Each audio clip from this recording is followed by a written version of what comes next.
Live back in action, attacking your speakers from the field to the bleachers. This is the Power 32 podcast in the house, baby. We got Mr. Primetime 313 over there. How we doing? What up, though? How you doing? How's the weather down there, man? The weather is fine. It's better than it was last week. We had those 40-degree freaking mornings that freaked me out. That's why I left New York to begin with, because of the damn weather. I don't know what the hell that was all about. But yeah, much better now. Waking up to 67, 68 degrees, and then it gets to be around 78 at the end of the day. No more humidity, and that's what's up, baby. I love this shit. Yeah, it's definitely not like that up here. We're getting like 29, 30 degrees in the morning, and it'll top off at like 45 degrees in the afternoon. So we're winter is slowly creeping in as we head towards this holiday season. Anytime you and the family are ready to move down, I'll be your tour guide, and I'll tell you the best spots in Florida to move and everything, and you make your move. That's it, man. You got to do it eventually. I don't know if my big ass wants to deal with that humidity down there. It's crazy down there, hard. Man. It is nuts, bro. There's no doubt about it. It is humid, and yeah, when it gets hot, you spit, and maybe some NFL players start spitting on other NFL players. Man, what the hell's going on over here? What's with the disrespect? You know what?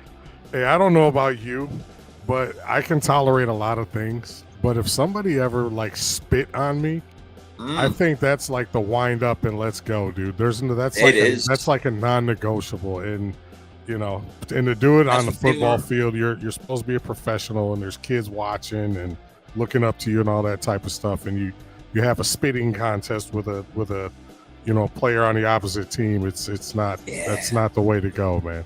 No good. At the beginning of the year, we saw it with Dak, who spit on the ground in Jalen Carter's direction. Then Jalen Carter came up and just straight up spit right on his neck. So, yeah, I mean, we don't learn our lesson over here. So Chase is suspended for a game, as you would imagine. Cincinnati is not going anywhere anyway, so it doesn't really make a difference. But this leads me into today's NFL trivia question, which is an odd question. It's more of a memory thing. And since Chase is being suspended for spitting on Jalen Ramsey, which wide receiver did Bill Romanowski famously spit on back in the day? Oh, man. I know you know this. I just saw a clip of this like 2 weeks ago because he was really? Man.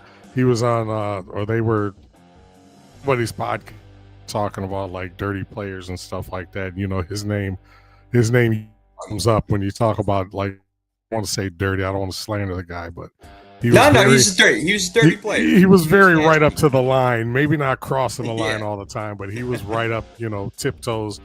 You know what, man? I'm not. It was a 49ers wide receiver.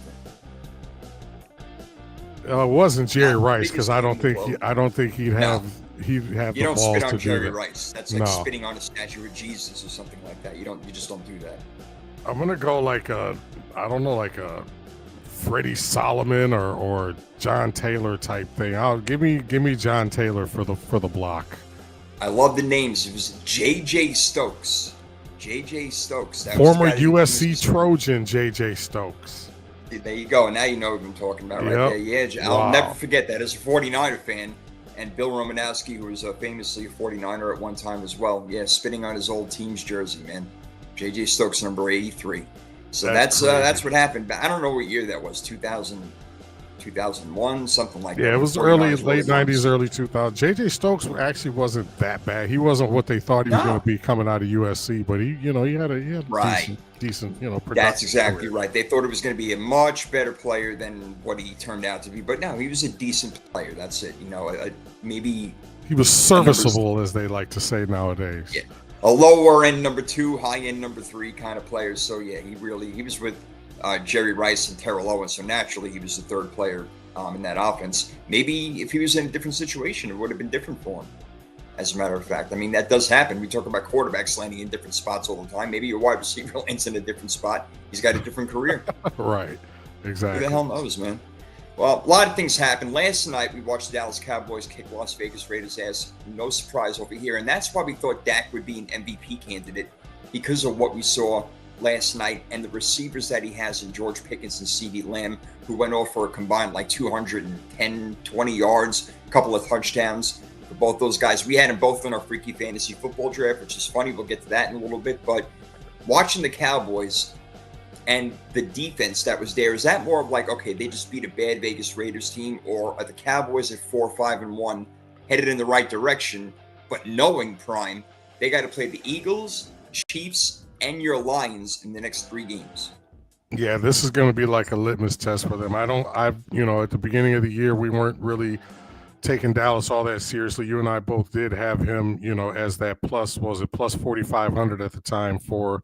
Yeah, that's why we thought it was a good bet. Yeah, he's putting up great numbers. It's just that Dallas Cowboys are not winning right now. Exactly, and I think the thing, Dallas is one of those teams that are always going to be that, what if type of team, or that team that everybody, there's no more annoying fan base in the NFL than the Dallas Cowboys fan base. And I think when you look at them defensively, I'm not going to go out on a limb and say that, this is like a turning point or something like that. It was a good game against a bad team. They still, from a defensive standpoint, they're actually like 5th or 6th in the league in total yards. So they're not as bad, but I think the biggest thing for them is the amount of points they give up. I think they give up like 24 points a game. So it's kind of hard to sustain consistency when you're giving up that many points, because you're giving up like 140 yards on the ground per game. So that's not what you want to do. But it was the Raiders. It's a victory nonetheless. It's not like they're going to win the division, but at least they're not, they're winning games, I guess, that they are supposed to win. But like you say, these next 3 weeks are going to be pretty telling. If they can win 2 of these 3 games, now you're maybe talking, you get a slip up by the Packers or the Lions or something like that. And now you're potentially looking at, maybe a wild card spot. But there's some other teams that we're probably going to talk about that are surprising and that may occupy those last couple playoff spots outside of the division leader. So we'll see. Yeah, we will see. And, getting Quinnen Williams is really big, not just for the run game, but even as far as rushing the passer. He had a sack and a half last night, so that was really important for the Cowboys. So they're trying to, put it as much all in as they can for this season and try to make something happen before maybe more guys exit the door. We'll see. But Quinnen Williams definitely a good pickup over there for the Dallas Cowboys as they get a victory, a much-needed one. Otherwise, they would have been done. But, yeah, again, that's why we thought Dak would be an MVP. And on the other side, Pete Carroll, I mean, this is why we talked about in the beginning of the year. It's not even a knock on him. It's like, why are you taking this job? Last night, your rookie running back, who you drafted 6th overall, had 6 rushes for 7 yards. What is that? That is a problem. That's a big deal right there. Your best pass catcher is your tight end, and you have no wide receivers to talk about. He just put himself in a bad situation. I think he just wanted to come back and coach and thought that maybe he would catch lightning in a bottle, but it didn't work out, man. And I think that he's a one-and-done guy over here with the Raiders. I agree 2,486% with that statement. And I kind of we questioned that at the beginning of the season, and the Raiders have done absolutely nothing, ladies and gentlemen, to sway us from that opinion. And the problem I have with Genty is that we were both very high. I think everybody was. I think this was things they thought they'd kind of like catch, like the Jahmyr Gibbs thing, where people criticize you nowadays for drafting a running back high, and to go number 6 over expectation from everybody. Now you look at a game like last night, and it's the classic case for defending the people who say that you shouldn't draft a running back because he hasn't had the season that we thought he was going to have close. When you look at his numbers. So it's the Raiders have been a dumpster fire for years. What shocks me is kind of something you alluded to a second ago about them not having any receivers. At least they would always have like one guy, right. And now it's just like Brock Bowers. But their wide receiving core is nothing to write home about. Probably couldn't even name 2 of them. And yeah, they traded away their best one to the Jaguars and Jacoby Myers. They got rid of him. So I think in the whole Pete Carroll thing, I think you say, Pete loves Southern California, Los Angeles, Las Vegas, the whole West Coast. And I think he just wanted a little fun. I think he was looking, to be out there, maybe I'll get my tan right. Maybe my skin will be all nice and glowy. And chew a whole bunch of gum. But yeah, oh my God, does anybody chew more gum than that guy? No, No, I he think he chews gum invests in while like he's sleeping. Doublemint. But yeah, He chews that gum was in his freaking dreams. There's no that doubt was about it. that was that was just not a that was a marriage made in hell from day one. And Mhm. their defense is bad, their offense is bad, and it's just one of those things that the Raiders continually, we've saw this for the last, I don't know, 5, 6, 7 years, where the Raiders have just been an absolute non-factor in this league. Yeah, Geno Smith looking like the Geno Smith of old, which is weird Yeah, to say. As he sadly. was getting better, boy, he came right back down. Another quarterback got to talk about for a second, who we're really still kind of unsure of how good he's going to be. Michael Penix Jr. He's out for the season with a knee injury. Not sure if it's a torn MCL, ACL, if that news has even come out yet, but we know that he's done. In comes Kirk Cousins, and they weren't in any sort of playoff contention to begin with. Atlanta Falcons. Still, the possibility of them winning the division could have been there, but losing Michael Penix, they're 3-7 now. Atlanta. I mean, goodness, I didn't think they were going to be a good team this year, but this bad, 3-7. I mean, the Panthers are 6-5, and you got the Bucks at 6-4. They have no chance in that division whatsoever, obviously. So Atlanta in big trouble. But my point is, they were in trouble before Kirk Cousins because Michael Penix, for whatever he is, he's not that. He's not that guy. He ain't it. He's not going to take you over and above where you need to go. Drake London made him look really good this year. I'm telling you, he's made some spectacular catches. So I'm not a big Penix Jr. fan as far as him being the guy. And I think that Atlanta has to seriously look at the situation and say, is there something that we can do going into next year? Because they got a pretty decent defense, even though it got exposed by the Carolina Panthers. I don't mean to ramble on over here, but the more I think about it, the more I'm like, wow, these guys are in a really bad spot right now. They moved up in this year's draft to get Walker and James Pierce Jr. So they didn't even have a first-round pick, I believe, coming up next year. So they put themselves in a bad spot, Atlanta. You and I talked about this again at the beginning of the season about, Michael Penix. I was never high on him. This goes back to the overhype that he got going into the national championship game a couple years ago against Michigan when he was supposed to be so feared and so awesome. It's like, yeah, when you're thrown to that, receiving core, 2 of your 3 guys go to the NFL, which, by the way, they're not, setting the world on fire either. But I think overall, when you look at Penix, I'm not sure if it's a developmental thing. I'm not sure what they do in practice with the guy, what he does, how he's like in the film room, because you don't hear a lot about that. But just from what we've seen the last, going back to last year and this year, it's been kind of enough. I don't know if you agree, but it's been kind of enough of a sample size to where you can kind of start making at least some preliminary judgments as to what you're going to see going forward with him. And with the weapons that he has, you would think that he would be able to, especially when you got a safety net like Kyle Pitts, which he simply refuses to throw the ball to. It's just, I don't know if it's, and now that he's hurt, what's he going to be like when he comes back? This is just like another mental thing for him that he's going to have to overcome.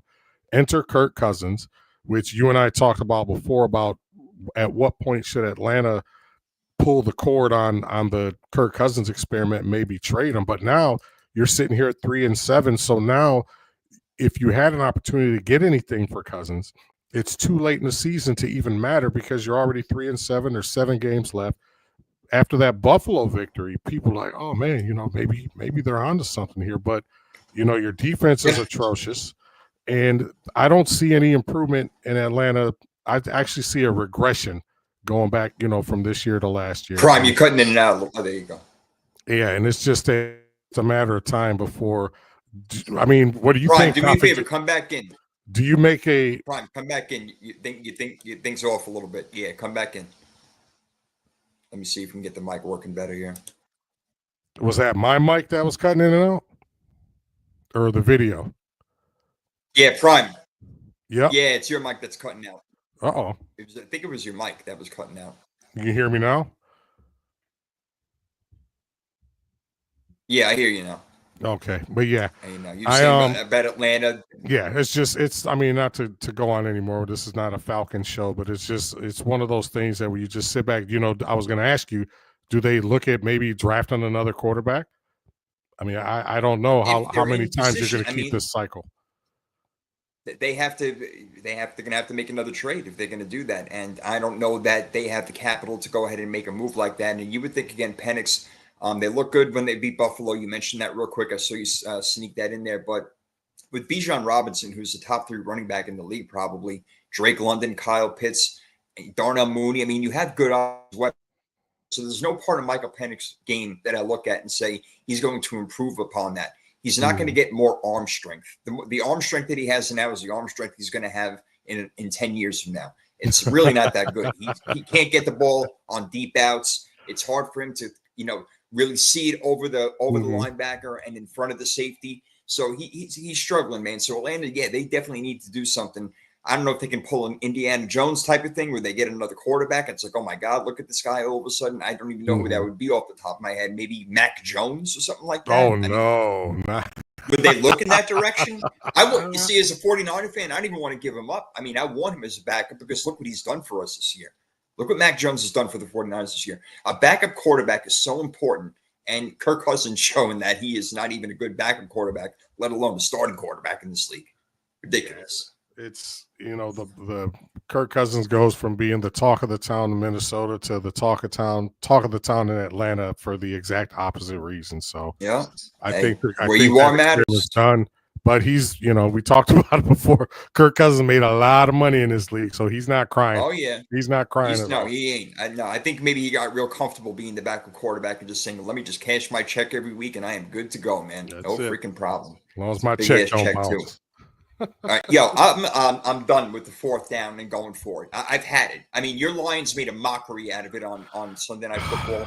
The Dolphins cheated victory. The Dolphins had it 4th and freaking 2 at the 12-yard line or whatever the hell it was. They decided not to kick a field goal and play defense when it was only it was a 19-16 game. It's like Washington wasn't scoring anyway. Kick the field goal, go play defense. No, they go for it on 4th down. They end up getting lucky and winning it in overtime.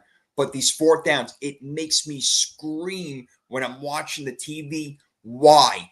Why don't you just take the points? What is the problem? And Dan Campbell, look, I think that he's gotten so clumped into this personification of who he is and what he is as far as a man will go for a 4th down from anywhere on the planet. He needs to get out of that. You need to reinvent yourself in certain ways. That's where good head coaches become great head coaches and say, you know what? This just ain't working.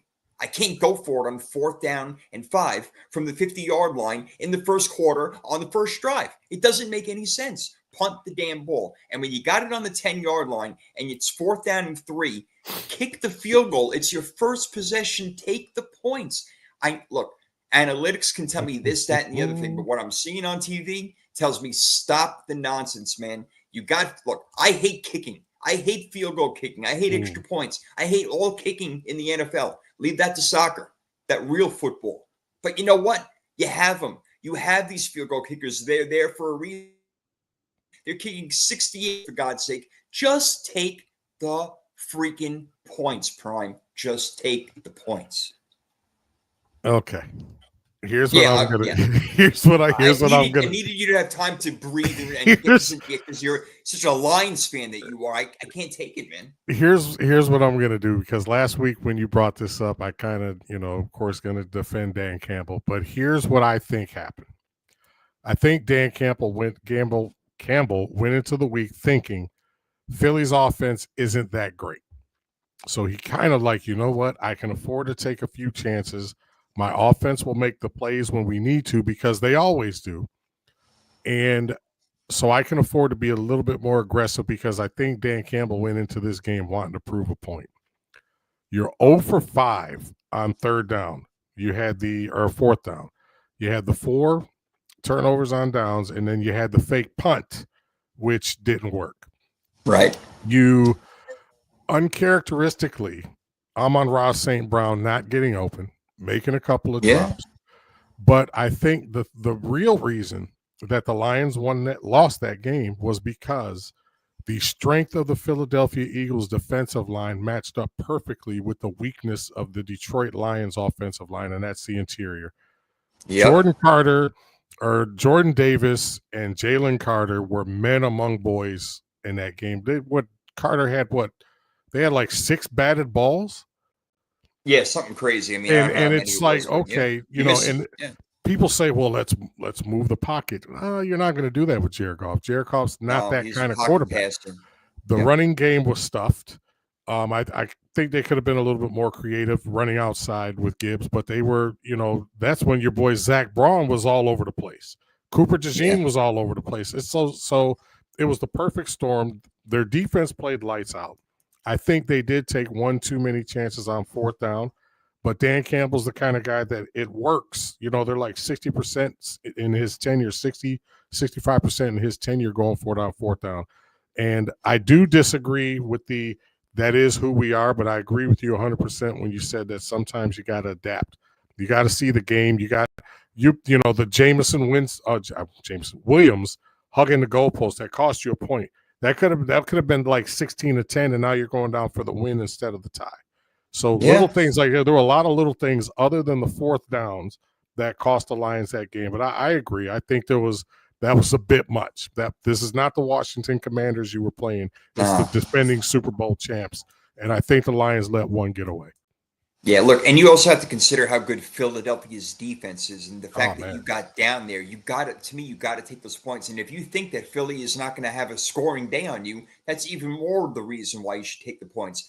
And then then the game turns because Philly doesn't go out there with momentum and they're going down where they kick a field goal or a touchdown. Now it's another kickoff. And it's like, okay, maybe they have to start back at their 20, 25-yard line or whatever and, reevaluate. Look, to me, it's just way, way too much. And I think, again, that Dan Gamble you got me saying it, Dan Gamble now. Dan Campbell he has just become this man who was go for it on fourth down guy, and it's hurting him. He's got to learn from this. I think that maybe there's a chance he learns from this mistake over here because it did cost him the game going down that many times and blowing down a fourth down. All right, a couple of things more to get into. Look, that Charger freaking Jacksonville game, you heard me talk about how Herbert looks like Lawrence at times and just does not show up at all. You put up 6 points against Jacksonville.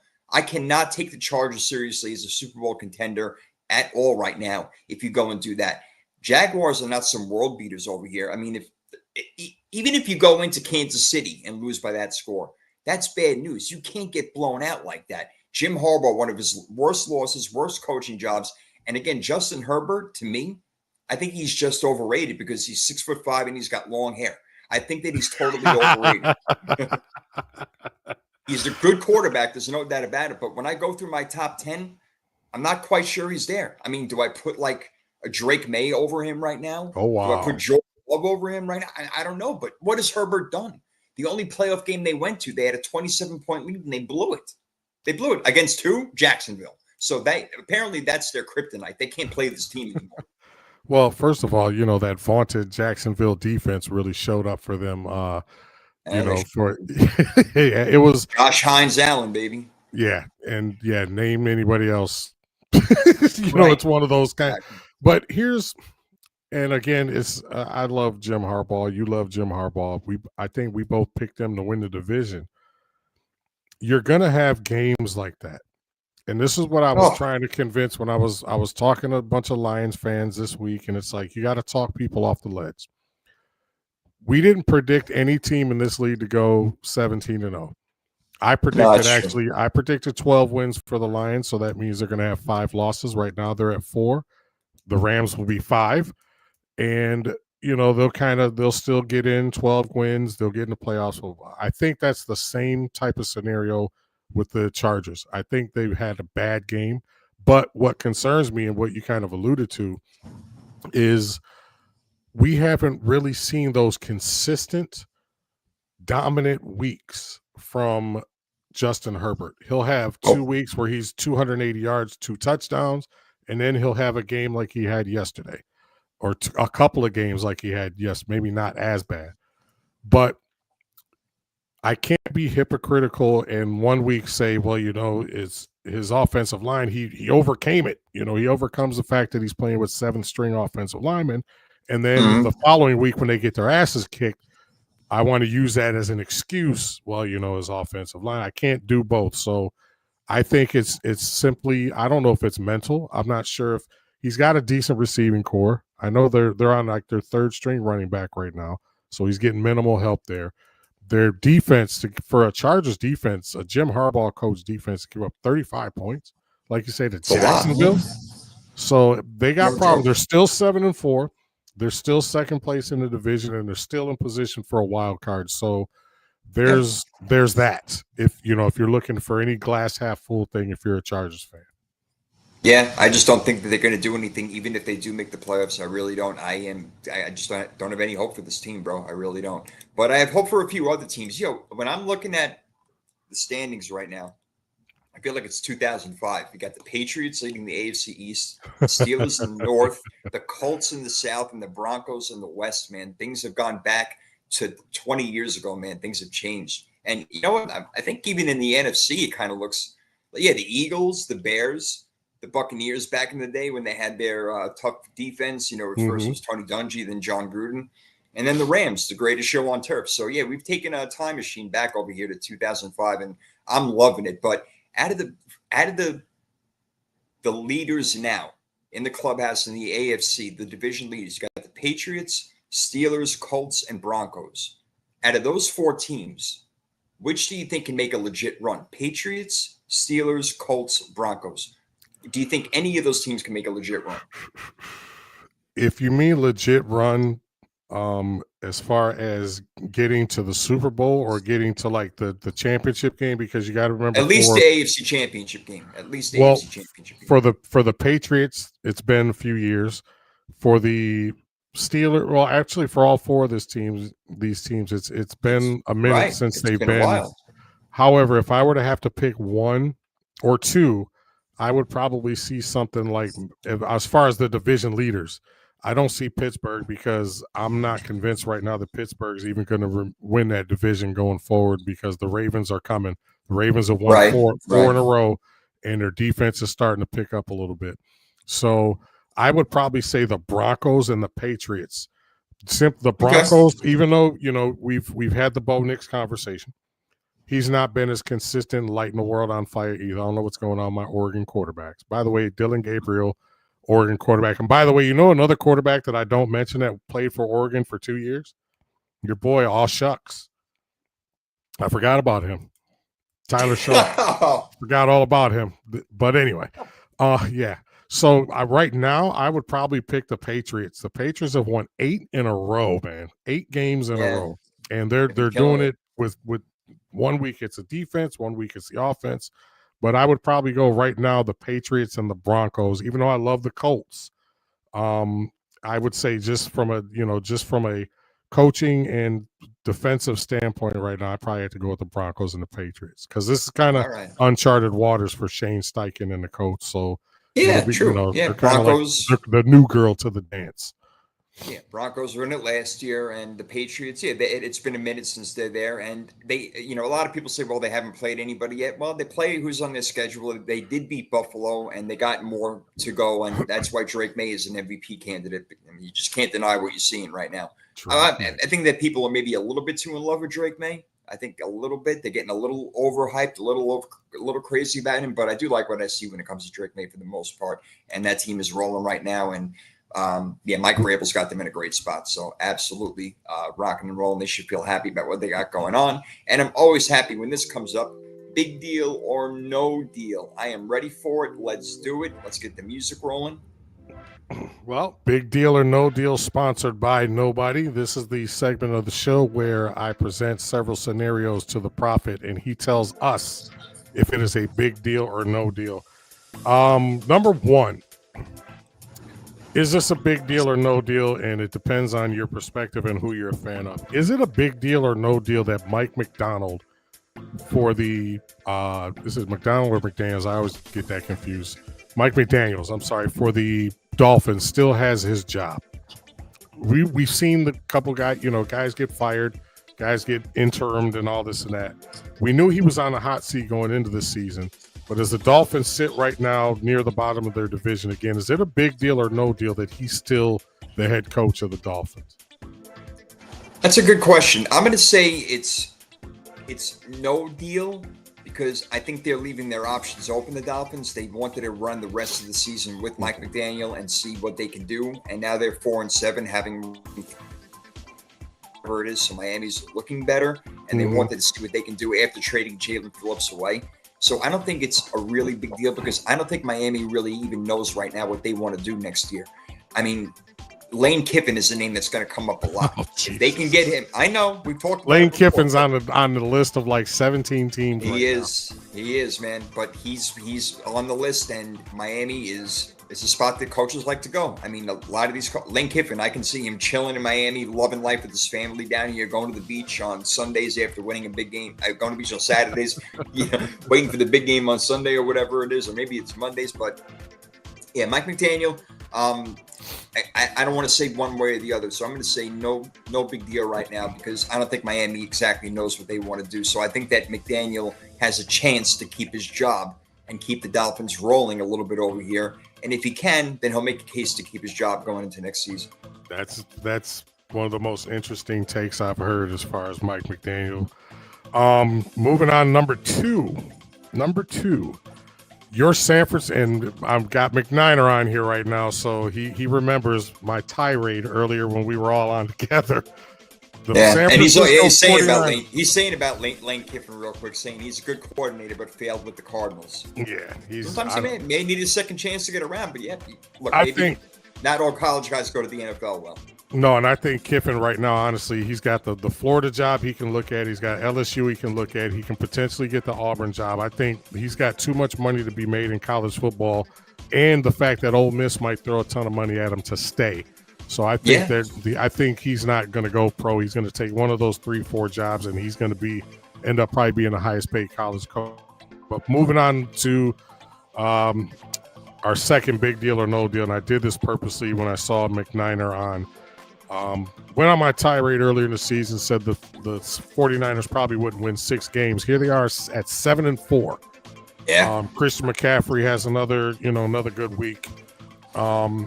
Is it a big deal or no deal that the San Francisco 49ers are 7-4 and potentially they kind of control their own fate in the division, as well as they could still end up, I mean, with all things fall right, they could end up with the number 1 or 2 seed in the NFC. Is this a big deal or no deal? It's definitely a big deal because they have championship DNA. They've been to the Super Bowl a couple times in the past 5 years. Not all the same players. I understand that, but same head coach, same GM.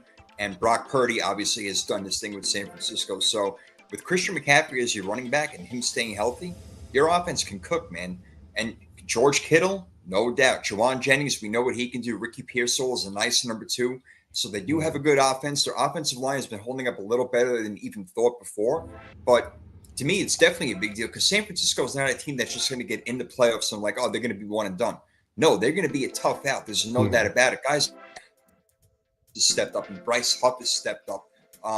Luke Gifford has stepped up. Malik Mustafa has stepped up. I mean, guys are playing, and Robert Saleh deserves a ton of credit. It's not just Kyle Shanahan in the offense. It is Robert Saleh and that defense has got it going on. So the Niners have the championship type DNA of at least getting there. They have all the coaches, like I mentioned, in place.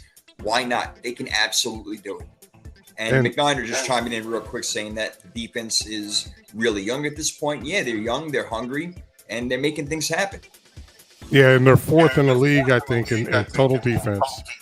They're only giving up like little over 100 yards a game on the ground. And when you can stop the run like that, like you said, they got a lot of guys over there that are playing over their heads right now. And my only concern when you got a bunch of guys like that is how long can it last? You got your steady guys that are always consistent, always good. And then you got guys, like you said, like Mustafa and Gifford, guys like that are just kind of playing above and beyond what they normally do. But like it or not, Winters, either like it or not, they're 7-4 and they're still in position right now to do some damage in the NFC. And you're right, they're going to be a very dangerous team when they get to the playoffs. Yeah.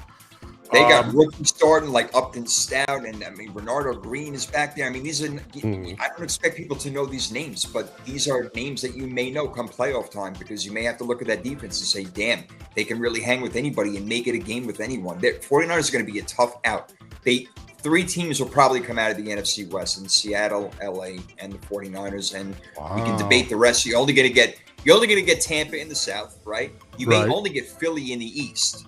So that's 1, 2, 3, 4, 5, and then you got 2 spots for the NFC North, which would probably be Detroit and Green Bay, or maybe even the Bears sneak in there because they're in first freaking place right now. How the hell did that happen?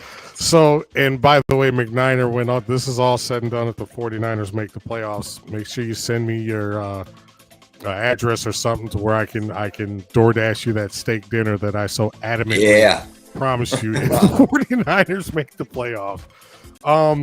Number 3, this is an interesting one. The Carolina Panthers. We talk about the Tampa Bay Buccaneers that they're 6-4, but their defense is struggling bad. Their defense is not very good right now. Carolina, Bryce Young throws for like 762 yards over the weekend. Is it a big deal that Carolina is sitting here at 6-5 with the, I don't think anybody expected this outside of the people in Carolina, but is this a big deal or no deal? And does this season potentially save Dave Canales' job? Yes, that absolutely. That's a big deal. I think this season definitely saved Dave Canales' job. You know, he looked like a homeless person on the sideline, but he was wearing a T-shirt. It looked like it had holes in it. I mean, he looked so weird on the sideline. I knew you were going to comment on that when I saw that. I'm like, Prophet's going to say something about that. Well, it's like Dan Quinn. It's like, dude, turn your hat around. It's like, turn your hat. Who do you think you are, man? Turn the damn hat around. But it's a big deal for Dave Canales, no doubt. But overall, not a big deal because they're probably not going to win the division. That's maybe their only hope of getting in the playoffs right now. What are they, 6-5? Yep. Yeah, they're 6-5. So look, Ted McMillan has stepped up. I love what he's doing. Obviously, Rico Dowdle is having a huge year. And guys on defense that we really don't talk about, but led by, like a guy like J.C. Horn over there. Carolina Panthers are a team that could make noise next year, not this year. If they happen to somehow sneak into the playoffs because of their easy schedule going forward, I would still be shocked. I would have them one and done, so I don't have it as a big deal.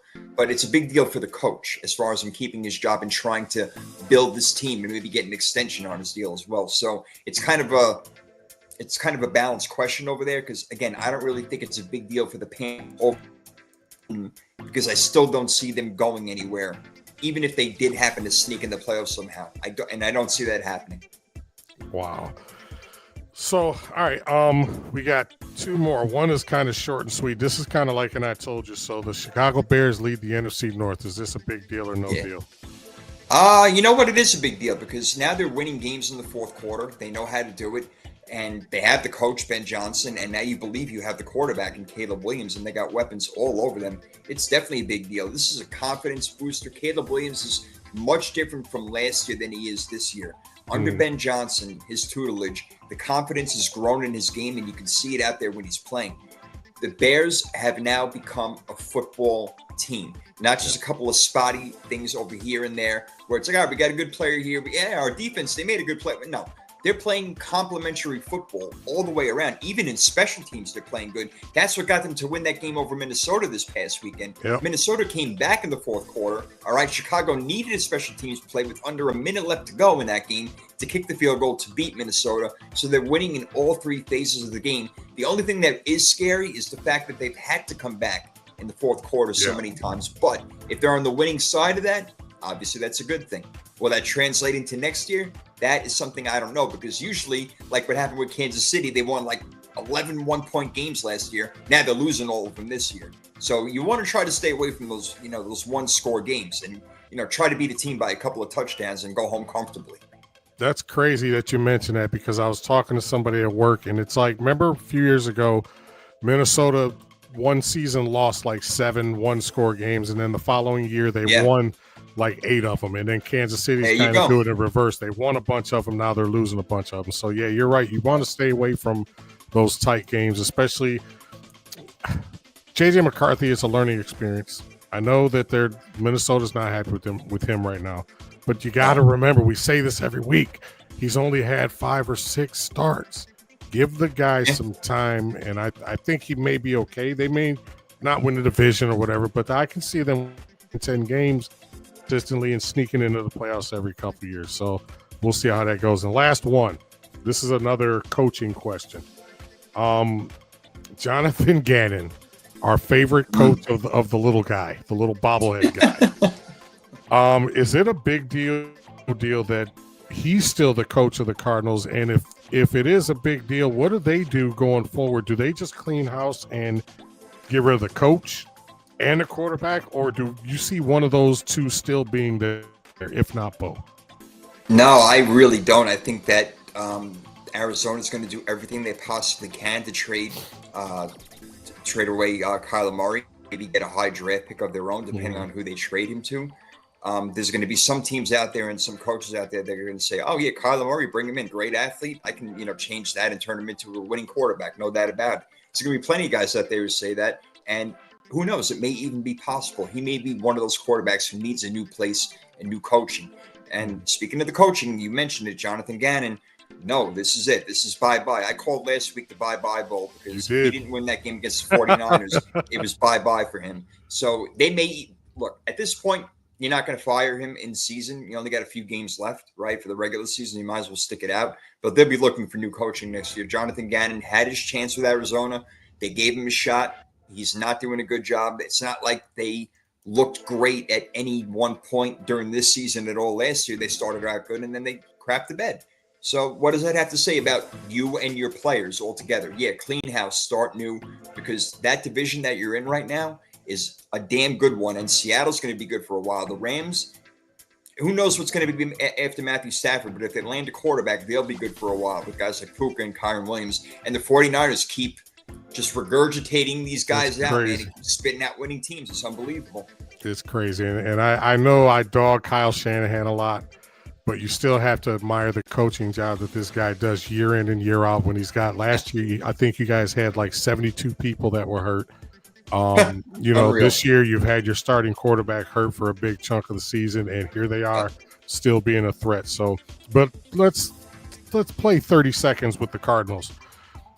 Does your boy Spags maybe decide it's time to leave and go try head coaching again and maybe go to the Cardinals? I mean, if you're looking at the list of people that are out there or could potentially be out there, is Steve Spagnuolo? I've heard some talk Mike McCarthy to the Giants, which I'm not a big fan of that, but the guy wins 13 games every year. I'll take it. The Cardinals, what direction do you go? A defensive coach, offensive coach? What do you do? Because like you say, the slate's going to be wiped clean in Arizona at the end of this season. Yeah, so you got, Sean McVay, offensive coach, Kyle Shanahan, offensive coach, and then Mike McDonald, who is a defensive coach, trying to battle those offensive teams. Mm-hmm. And I think that you want to go with a defensive guy this time, or an offensive guy this time around, because that's what this division is starting to be built on is, they have tough defenses, but their offenses are putting points up on the board. And right now they have a few guys in Trey McBride and Marvin Harrison. They got really banged up at the running back position, but they need players everywhere. They need to start hitting on more draft picks. They need to start making trades if they want to be taken seriously. And really, Arizona, and I'm kind of guilty. I thought they were going to be better. I really did. They had. So did I. And yeah, we were both a little bit higher on Arizona this year, but no, man, they have really turned out not well. And it's unfortunate. And let's see what Niners says over here real quick before we move on. 49ers are without our top three players in the front seven on defense. Having a veteran offense is going to help, but we need them youngsters to figure it out.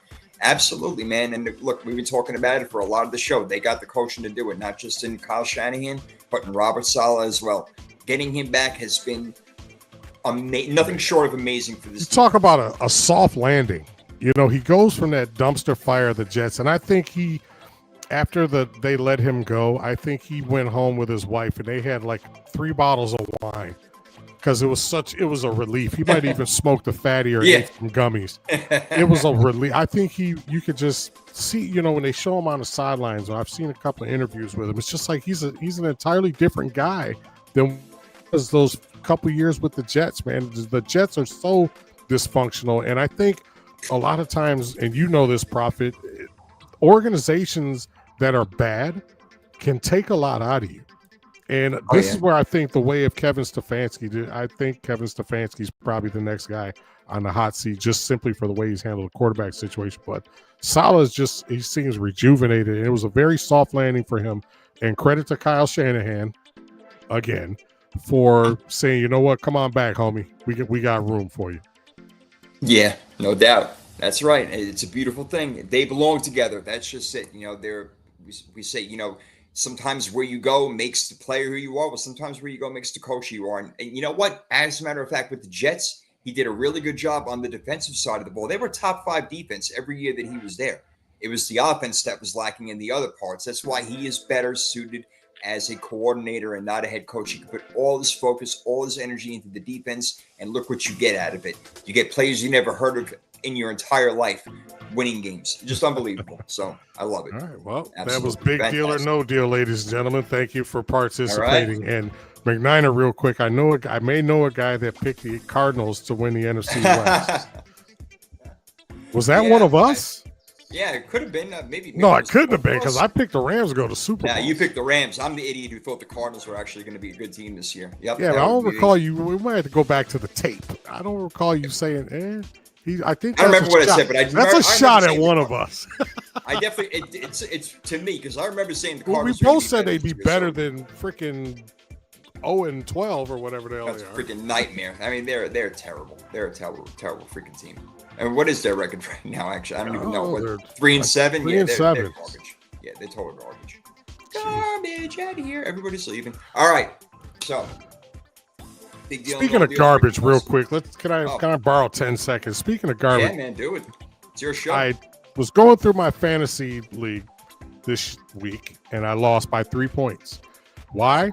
Because I chose the Dallas Cowboys defense over the Philadelphia Eagles defense, which gave me 16 points. Had I chosen Philadelphia, I'd be sitting here right now at 7-4 instead of 6-5. I have plummeted to 4th place in our fantasy league, and I am not a happy camper. Right, not been a good last 5 or 6 weeks for the Rebels Till Dawn fantasy team. So, yeah, just want to put that out there as a little self-awareness. Yeah.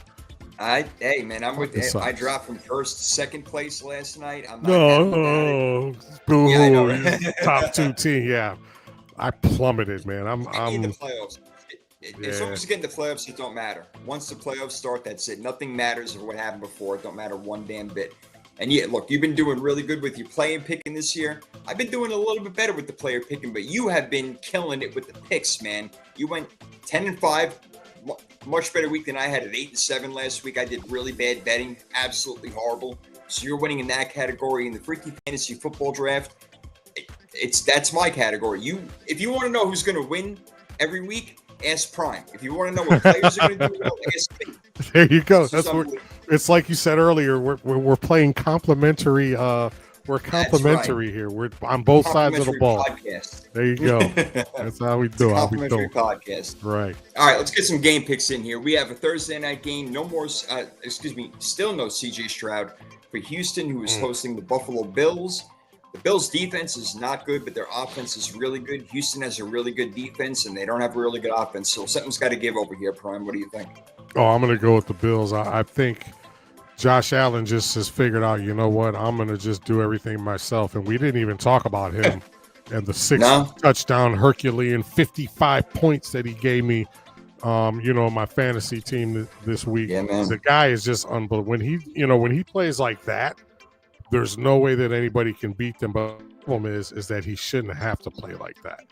And, he literally did everything this past week. But this week against the Texans, 5.5 point favorites, over under 43.5. But straight up, I'm going to take the Bills on the road over the CJ Stroudless Houston Texans. Yeah, it's Davis Mills again, or David Mills, whatever his freaking name is. Yep, he's back at quarterback again. They were against Tennessee. They could barely even do anything, up until later in the game. So we'll see if they catch on. But I'm going to go with Buffalo too. Even though I can see Houston playing a really good game defensively, I don't see them scoring enough. And Buffalo is too good on offense to be shut down for that long. So even on a Thursday night on a short week, I'll take Buffalo. I'm with you. Our next game is a big one, man. First place, Indianapolis Colts go to Kansas City to take on the desperate Chiefs. A desperate Chiefs team right now. Bro, what the hell, man? I mean, look, I didn't think – you and I both had the Chargers winning and the Broncos winning. The Chiefs at 5-5, unbelievable. I mean, they have to win this game against Indianapolis. They go 5-6. They still have a tough schedule down the road. They got to play the Chargers and the Broncos again. Yeah, what is going to happen here? You know, and I'm going to hell for this, but it's always a good weekend when Alabama loses and when the Kansas City Chiefs lose, and this just so happened to be in the same weekend. They're still favored. They're favored 3.5 at home over the Colts. Over under is kind of high at 49.5. But you know what? I'm picking the Colts. I think here's what I love. Denver had the opportunity to put a little bit of dirt on the grave of the Kansas City Chiefs, and they did it. Yeah. Now the Colts have the opportunity to actually put that casket in the ground. So I'm going to go out on a limb here, and I'm going to go for the upset. I'm going to say that the Indianapolis Colts at Arrowhead get the job done against the Chiefs. That's definitely a big one right there. I think a lot of people are going with Kansas City just like I am because they are so desperate. And it's hard to see a Chiefs team fall to 5-6, an Andy Reid-led team, a Patrick Mahomes-led team.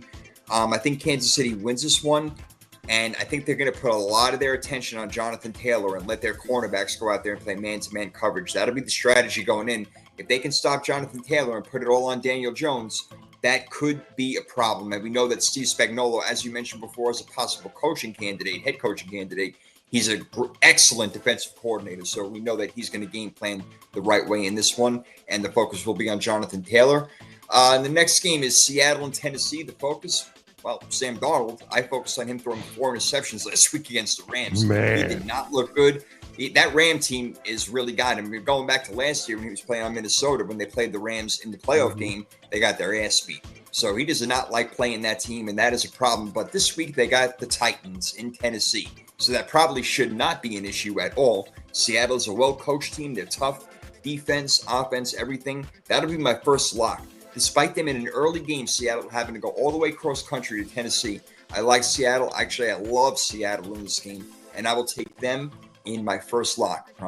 Yeah, I got them as a lock as well. And there's a dichotomy here. Yep, the word of the day, ladies and gentlemen, dichotomy.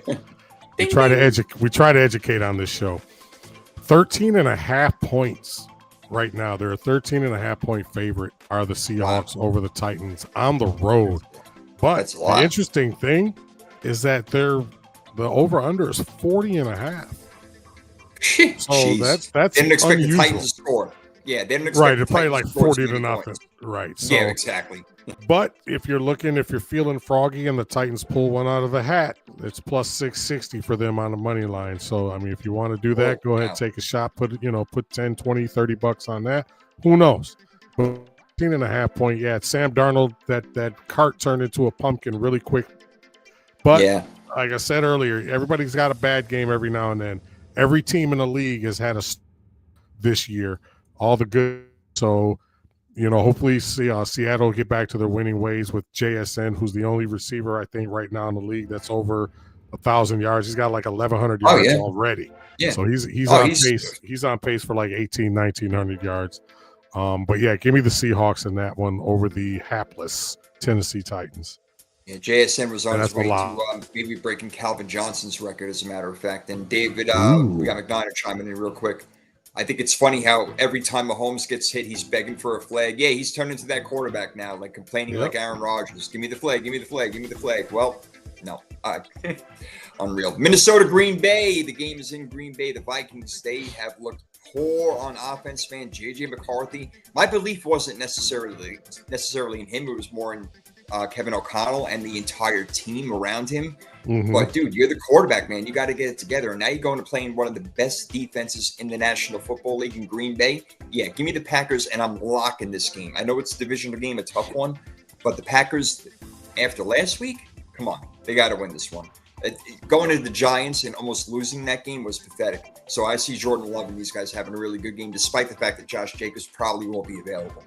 Well, and this will be very interesting because one of the things that Green Bay is doing very, very well this season is that they're holding teams to under 300 yards a game. They're giving up like 96, 97 yards a game on the ground and under 200 yards passing. So, there's some prop bet possibilities there if you're If you're looking to kind of delve a little bit deeper into that game, they're a 6.5-point favorite. I was gonna lock that game, and we may slide back to that one. But right now, kind of this is a must-win game for the Packers to keep pace with the Bears and to stay ahead of the Lions. So I'll take. Right. You know what? I'll go ahead and lock that one in. This is a lock type of game. I'm gonna lock. Minnesota's gonna have.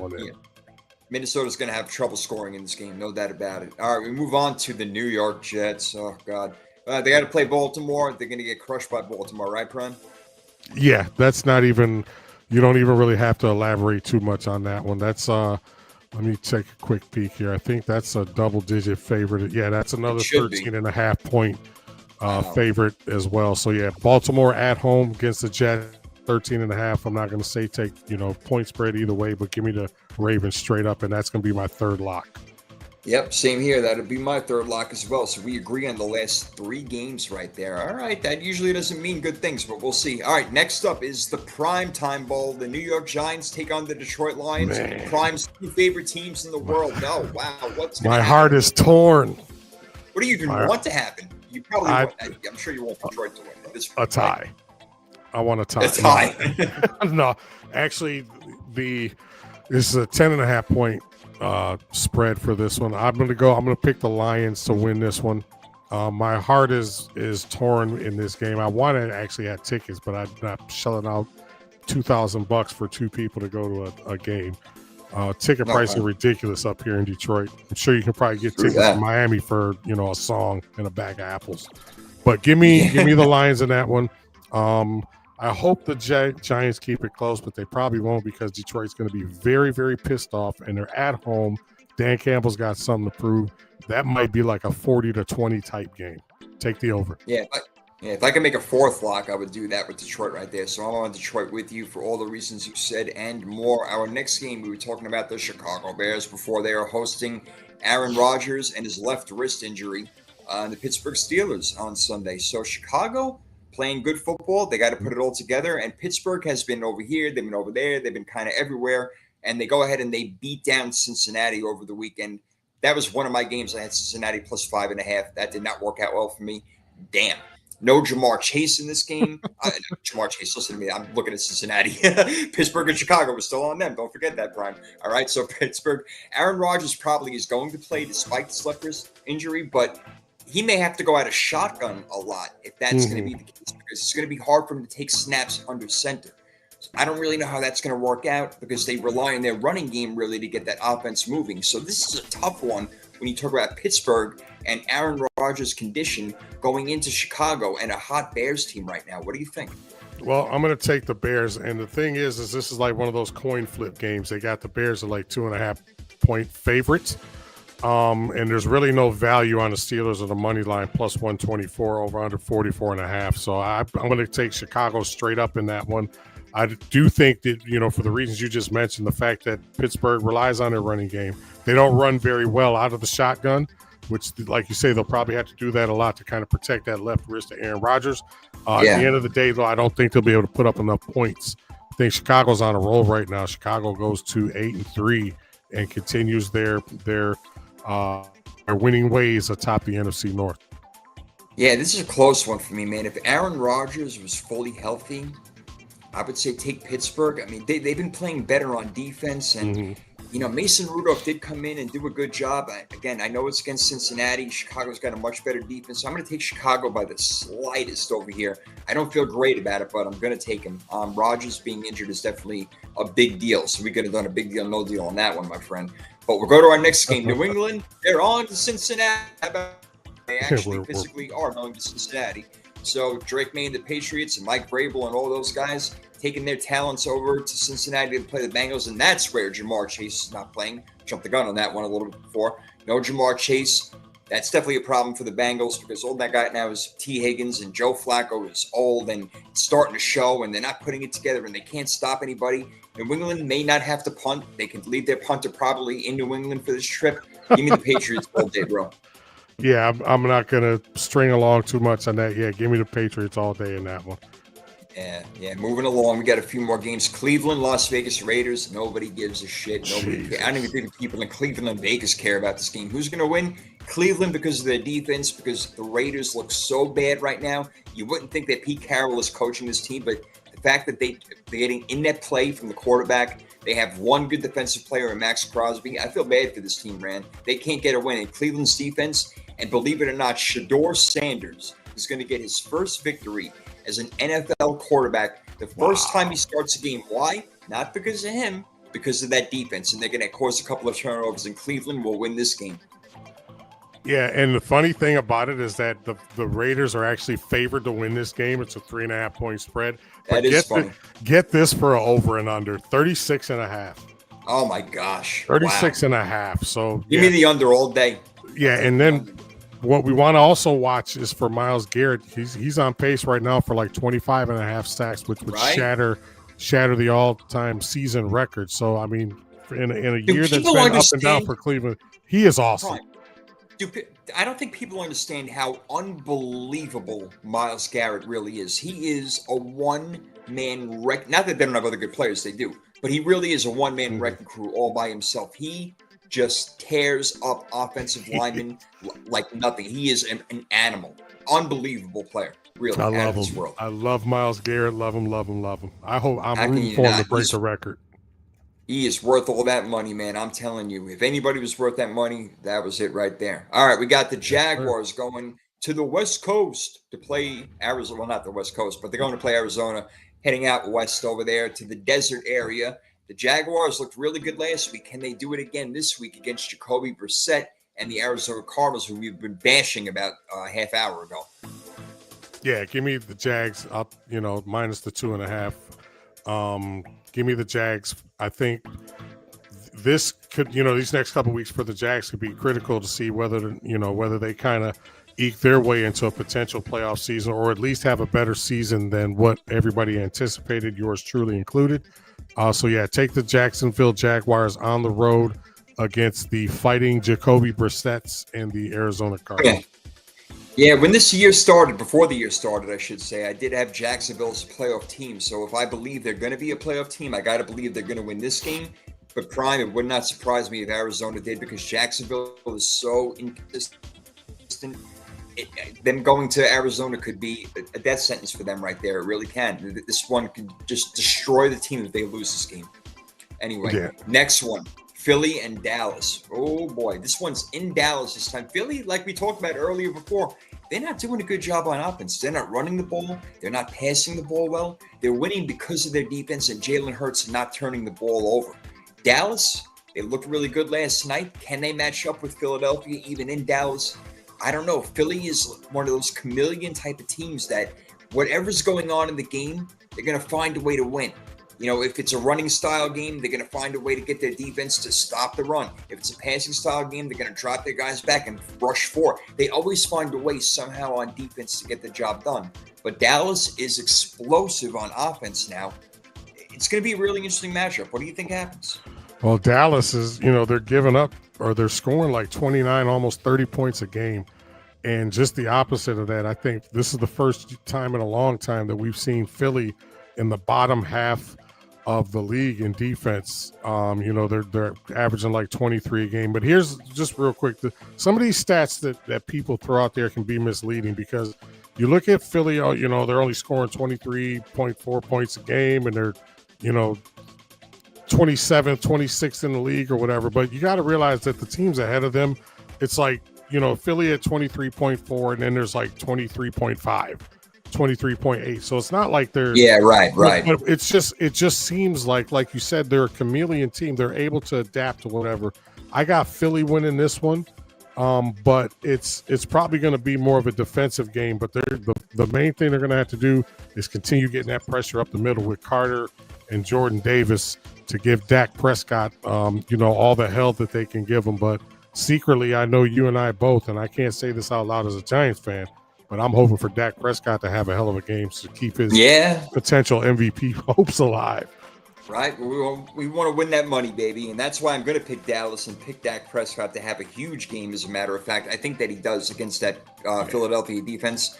I think they can throw for 3 touchdowns. George Pickens and CeeDee Lamb are dynamite. Throw in Ferguson over there and Javonte Williams that can run the ball.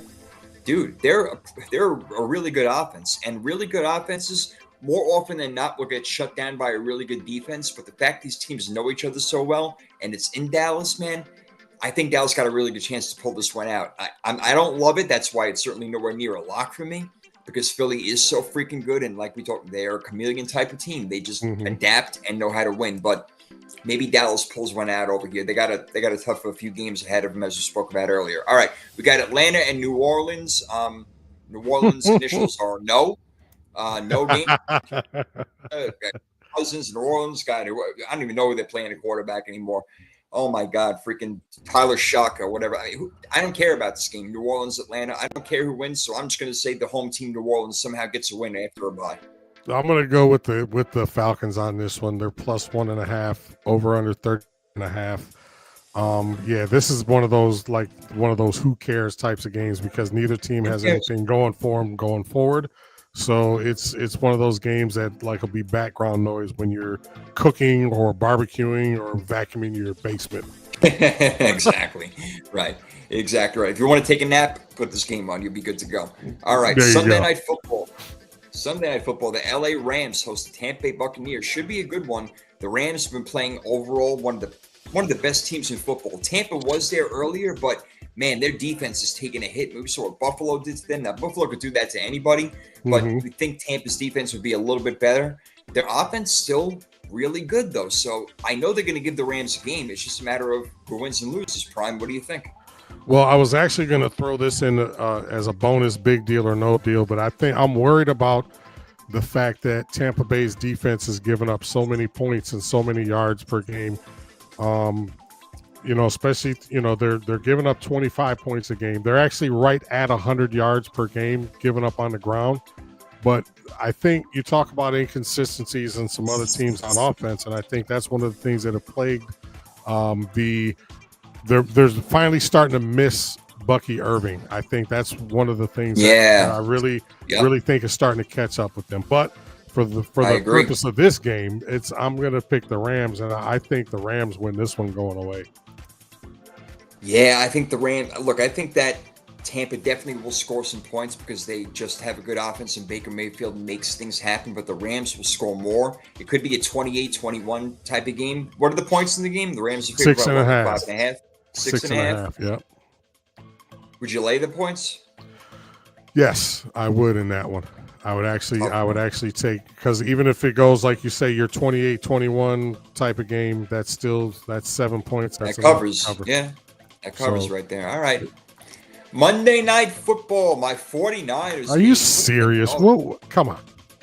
I'm surprised they scheduled this game. Carolina Panthers and the 49ers, man. I can't believe they scheduled this game, but you know what? It actually turned out to be a good win, though. It actually could turn out to be a good game. I mean, now because we weren't expecting the Carolina to be 6-5 at this point, so might be a good game. I think that there's going to be a lot of points scored in this game. The 49ers are favored by what, 4? 7. Oh, it's 7? What was I looking at? 48.5 is the over-under. It's a lot of points. Carolina has shown they can keep up with teams in this league, man. With some of the best on some points. I like the 49ers, no doubt, to win this game, but I see a lot of points being scored, man. This could be like a 38-33 kind of game. Wow. I mean, it could be like a 10-7 game. That's the right. That's the beauty of the 49ers, because they can beat you on offense, they can beat you on defense. If Brock Purdy has a average game, they can still end up beating you. And remember, it still is the Carolina Panthers. So even though they're 6-5, above 500 for the first time in a long time, it's still the Carolina Panthers. They still have a lot to prove to me in particular. Not that they care, but it's going to be. But I think this may be a better game than what we thought it would be when we looked at it on the schedule a few weeks ago. So I'm still going to take the 49ers in this one. But yeah, I can see this being a very high scoring game. I can see that. Yeah, look, Carolina, they could score, man. Rico Dowdle, quietly having one of the biggest years. I mean, you think Dallas? I know, right? Him go? Well, probably not. Javonte Adams. Not know what. Man, Javonte Williams. It's where you go, bro. It's where you go. And look at Javonte Williams having success with Dallas. He's playing better than he ever has in his entire career, probably. It's look, where you go is a big deal, man. Fitting in with the right people, with the right coaching system, all that. All right, week 12 picks in the books. We got a freaky fantasy football draft. Let's see if I can keep it on a roll over here as Prime is keeping it on a roll with his game picks. Remember, listen to him. If we go back and forth, if he says one thing and I say the other thing, go with him. He's right. Trust me on this one.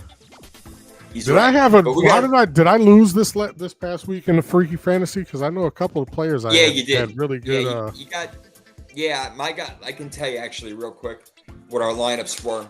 So I had Drake May, Bijan Robinson, George Pickens, Zach Ertz, and the Ravens defense. I got 100.84. You had Lamar, Travion Henderson put up a lot of points for you. CeeDee Lamb, Kate Otten, and the Patriots. You had 65.42. So I won that one by a decent amount. Yeah, like Drake May put up points, Bijan put up points, and then George Pickens went berserk last night. So yeah, I had a pretty good week. Good week. Yeah, I just need that to go in my bank account a little bit quicker. So, right. All right, so we got our quarterback, running back, wide receiver, tight end, defense. If you guys have never heard us play this game before, we get to pick one each, all right, for the week. Once we use them, we cannot use them for the rest of the year. So right now we're getting down to it over here. With my first pick, I am going to go with, let's see, do I want to go with quarterback first or running? You know what? I'll go with running back first. I haven't picked him yet. This is definitely a good week to pick him against the Giants. I will take Jahmyr Gibbs. Oh, wow. That'll be my first pick. There you go, Jahmyr Gibbs. There he is, baby. That means you got two picks right now. You can go anywhere you want. I'm going to go my quarterback. I'm going to take the long flowing locks of that guy in Jacksonville. I'm going to go on a limb this week. I'm going to take Trevor Lawrence. And for my running back, I haven't taken him, but I need him to have a big game this week against the Cowboys, whose defense is very limited. I'm going to go with Saquon Barkley. Oh, okay. There you go. Yeah, I haven't used him yet either. I'm saving him for when he decides to go for over 100 yards and start getting hot again. Right. All right. Next up, let's see what we got. We have.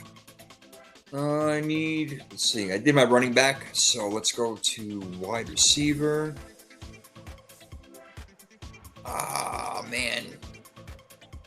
We're running out of options. You know, it gets a little bit crazy when we start getting. It's going to be Tutu Atwell in a minute. I think I'm going to go with Rashee Rice of the Chiefs. I was wondering when you were going to go with him. Yeah, I love this guy. I love this guy against Indianapolis. Indianapolis can be exposed on defense, so I like Rashee Rice, and I will also go with, let's see, my tight end. Oh, man. My tight end. Going against the Raiders, I think I'm going to take David Njoku. Wow. Yeah, I could have saved that for a little while. Man. I could have maybe made that my last pick, but I'm going to go with David Njoku having a big game. That's probably a name you haven't heard of. I got a weird feeling it may happen. All right. You did your quarterback and your running back. You have wide receiver, tight end, and defense left. You got two picks right now. So my tight end, I'm going to go with Colston Loveland. Okay. For the Bears, and for my wide receiver, no, I'm going to pick my defense. I'm going to go with your guys. I'm going to go with the Robert Saleh-led San Francisco 49ers. All right. So you got them doing a job on the Carolina Panthers there. I like it. Okay. Even though we just said it's probably going to be a high-scoring game. Says, I think it might be 10-7. You're right. Right. It just might be. All right. Let's see. Our defense this week is going to be. Just making it tough over here. I've already used some of my key defenses. I used Baltimore already. I haven't used. You know what? I'm going to take the Packers defense. Oh wow, that's a good call. Yep, Packers defense. I'm going to go with them, and I have to make my quarterback pick right now. So I went with Rashee Rice. I'm going to go with Mahomes. I'm going to have that combo over there with Mahomes, Rashee Rice, Jahmyr Gibbs, David Njoku, and the Packers. You have to make your wide receiver pick, and that will conclude Week 12 Freaky Fantasy Football. As I check on David Njoku's status right now, because I'm not even sure. Questionable or probably going to be. So my wide receiver pick, I'm going to be a homer this week, and no, I don't mean Wan'Dale Robinson. I'm going to go with Jameson Williams for the Detroit Lions to have a big game this week. Jameson Williams been stepping it up in that offense. He's got to stop humping the goalpost, and that would be a good idea. That's insane.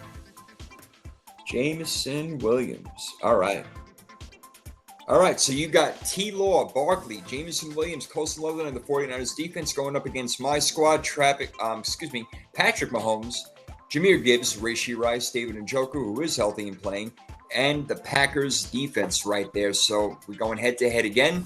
Again, guys, I'm telling you up front, listen to Prime on the games, on our picks. He's got it better than I have. He's been doing it all year long. And for some crazy reason, I can pick out fantasy players from a mile away. I don't know how it works, but it just happens that way. But that's our Week 12 action for you there, guys.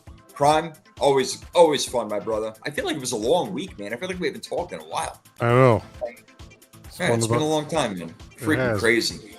Yeah, these Tuesday nights come and go too fast, though, man. They do, man. In and out like that. We always say, hey, we'll do a show at the end of the week, and then we get too busy with all our stuff. We got to do a spread show, a pick show against the spread. We got to figure that out.